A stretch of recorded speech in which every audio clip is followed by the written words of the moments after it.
चरित्रे महान संगीतज्ञांची या अंतर्गत आज आपण संगीतकार श्रीनिवास खळे यांच्याबद्दल माहिती घेणार आहोत. श्रीनिवास खळे हे मराठी संगीतकार होते. त्यांनी आपल्या कर्णमधुर आणि भावपूर्ण गीतांनी मराठी रसिकांना 6 दशकाहून अधिक काळ मोहिनी घातली होती. हिंदी, संस्कृत, गुजराती, बंगाली इत्यादी भाषातील गीतांना खळे अण्णांनी जरी स्वरबद्ध केले असले तरी त्यांचे खरे योगदान हे मराठी भावगीत या गीत प्रकारामध्येच आहे. भावगीता व्यतिरिक्त बोलकी बाहुली, जिव्हाळा, पोरकी, पळसाला पाने 3 यासारख्या निवडक 6 मराठी चित्रपटांना खळे अण्णांनी संगीत दिले होते. तसेच लता मंगेशकर आणि पंडित भीमसेन जोशी या दिग्गजांना घेऊन त्यांनी राम श्याम गुणगान हा गीत समूह संगीतबद्ध केला होता. श्रीनिवास यांचा जन्म 30 एप्रिल 1926 मध्ये बडोदा येथे झाला. बडोद्यातल्या सयाजीराव गायकवाड संगीत विद्यालयात मधुसूदन जोशी यांच्याकडून त्यांनी संगीताचे प्राथमिक शिक्षण घेतले. पुढे आता हुसेन खां आणि फैयाज हुसेन खां यासारख्या दिग्गजाकडून त्यांना शास्त्रीय संगीताची तालीम मिळाली.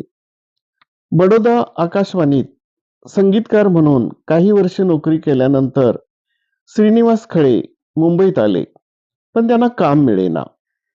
या काळात त्यांना एक मित्राची मोलाची मदत झाली, त्यामुळे राहण्या खाण्याची सोय झाली. इथेच त्यांची ओळख के दत्ता म्हणजे दत्ता कोरगावकर या संगीतकारांशी झाली. खळ्यांनी मग कोरगावकर साहेबांचे सहाय्यक संगीतकार म्हणून काम करायला सुरुवात केली. याच काळात काही चित्रपटाच्या संगीत दिग्दर्शनाच्या स्वतंत्र संधी त्यांच्याकडे चालून आल्या. मात्र ते चित्रपट कधीच पूर्ण झाले नाहीत आणि खळे साहेबांचे सगळे कष्ट पाण्यात गेले. त्यामुळे त्यांना विलक्षण नैराश्य आले होते. आपल्या जवळची बाजाची पेटी विकून संगीताला रामराम ठोकावा अशा टोकाच्या निर्णयाप्रत ते आले होते.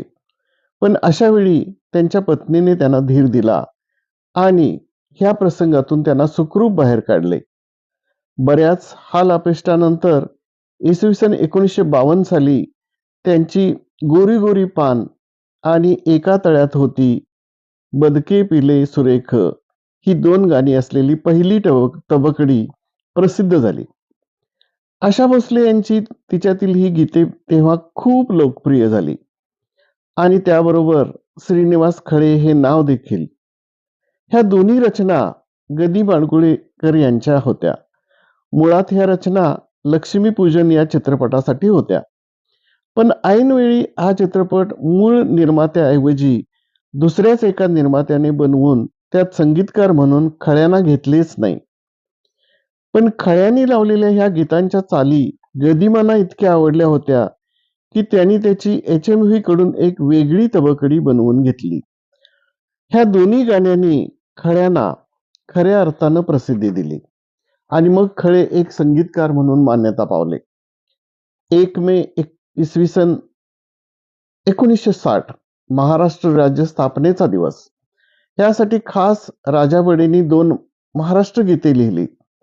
त्यापैकी एक म्हणजे जय जय महाराष्ट्र माझा, गरजा महाराष्ट्र माझा हे गीत.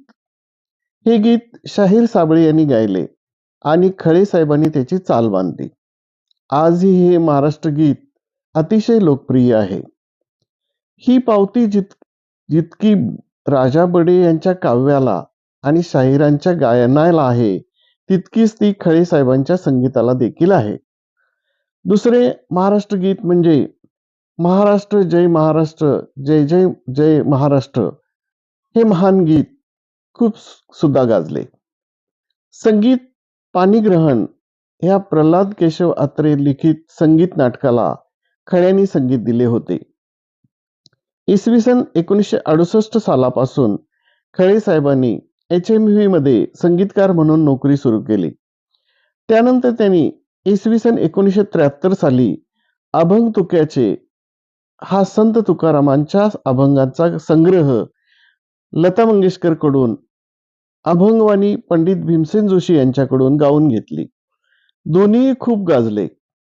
त्यानंतर लताबाई आणि भीमसेन जोशी यांच्या स्वरात रामश्याम गुणगान या नावाने एक भक्तिगीतांची तबकडी काढली. श्रीनिवास खळे यांनी संगीत दिलेल्या आणि सुरेश वाडकर, कविता कृष्णमूर्ती, वीणा सहस्त्रबुद्धे, उल्हास कशाळकर अशा अजून कितीतरी कलाकारांनी गायलेल्या गीतांच्या तबकड्या बनवलेल्या आहेत. खळे यांनी फारच थोड्या चित्रपटांना संगीत दिले आहे. त्याचे कारण म्हणजे तडजोड करणं त्यांच्या स्वभावात नाही. भारंभार पैसे मिळतात म्हणून कोणतंही काम त्यांनी कधी स्वीकारलं नाही. स्वतःच्या मनाला आनंद देईल अशाच चालींची त्यांनी निर्मिती केली. त्यामुळे कैक चित्रपटांचे प्रस्ताव त्यांनी फेटाळून लावले. यंदा कर्तव्य आहे, बोलकी बाहुली, जिव्हाळा, पोरकी, सोबती, पळसाला पाने 3 अशा मोजक्या चित्रपटांना त्यांनी संगीत दिले. चित्रपटातील काही गाजलेली गाणी म्हणजे सांग मला रे सांग आई आणखी बाबा यातून कोण आवडे अधिक तुला, देवा दया तुझी ही शुद्ध दैवलीला, लळा जिवाळा शब्दच खोटे, प्रिया तुझ काय दिसे स्वप्नात, या चिमण्यानो परत फिरा रे, चंदारानी काग दिसतेस थकल्यावानी ही गाणी कोण विसरू शकेल. श्रीनिवास खळे यांनी फारशा चित्रपटांना संगीत दिले नसले तरी भावगीत, भक्तिगीत हे प्रकार भरपूर हाताळले आहेत. त्यांच्या संगीत दिग्दर्शनाखाली 100हून अधिक गायक गायिकांनी गाणी गायली आहेत.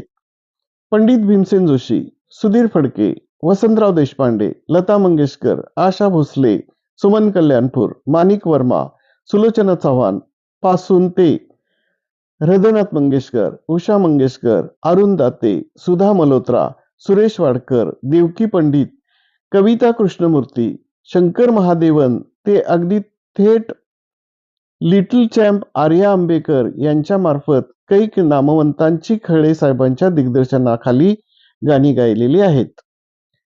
श्रीनिवास खळे यांनी संगीतबद्ध केलेली काही गाणी शास्त्रीय रागावर आधारित आहेत. त्याची यादी मी माझ्या डिस्क्रिप्शन बॉक्समध्ये दिली आहे. थँक्यू.